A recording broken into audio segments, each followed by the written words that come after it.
So, OnePlus might actually be done. Like, done.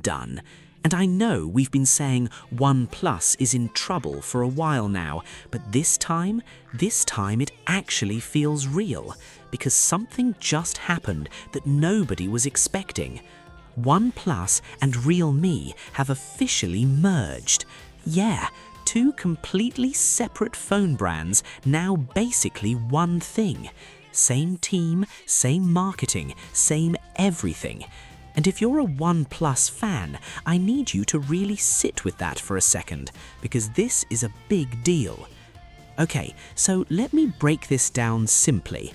OnePlus and Realme, both of them are actually owned by the same parent company, Oppo. Most people don't know that, so they were already kind of brothers under the hood, but they were still running as two totally different brands, different products, different teams, different vibes. Now they've been thrown into the same room and told, figure it out together. According to a leak from Digital Station on Weibo, which is basically Chinese Twitter, the two brands have merged their global and their China operations under one new department. Marketing is merged, customer service is merged, even the product lines are going to be shared now, meaning one phone could basically be sold as both a OnePlus and a Realme device. That's wild. And here's the thing, this didn't come out of nowhere. OnePlus has been quietly falling apart for months. First, we heard they were shutting down in Europe, then staff started getting cut, then OnePlus actually came out and said, and I'm not joking, that they are evaluating their future in Europe. Bro, when a company says they're evaluating their future somewhere, they're leaving. That's just corporate speak for we're out. And now the merger news drops, so you start connecting the dots and it's not a pretty picture. Now, Pete Lau, the guy who literally created OnePlus, the founder, the face of the brand, he's still involved. The new merged team reports to him, so it's not like OnePlus is being completely thrown in the bin with nobody watching. But here's what's bothering me. OnePlus hasn't announced a single new product for global markets in months. The OnePlus Watch 4 showed up recently, but with no price, no release date, no launch plans, nothing. Just, here it is, maybe. That's not how a healthy brand behaves. That's a brand that doesn't know what it's doing next. And the sad part is, OnePlus used to be the brand for people who wanted flagship performance without paying flagship prices.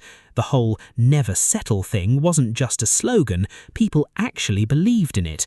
The community loved this brand. But somewhere along the way, after becoming a sub-brand of Oppo, it lost that identity. It stopped feeling special. And now it's being merged with Realme, which, no disrespect to Realme, is a budget brand. That's a completely different audience, a completely different energy. So where does this leave OnePlus in places like the US or the UK? Honestly, nobody knows right now. Realme doesn't even operate in the US, so if OnePlus gets fully absorbed into Realme's world, what happens to American customers? What happens to software updates, warranties, support? These are real questions that OnePlus hasn't answered, and the silence is loud. Look, maybe this merger is actually a smart business move behind the scenes. Maybe Pete Lau has a plan. Maybe OnePlus comes back stronger in certain markets with Realme's support behind it. But right now, based on everything we're seeing, it really looks like OnePlus as we knew it is slowly fading away. And that genuinely hurts to say, because this brand meant a lot to a lot of people. Drop a comment. Are you still holding on to hope for OnePlus, or do you think it's over? Let me know.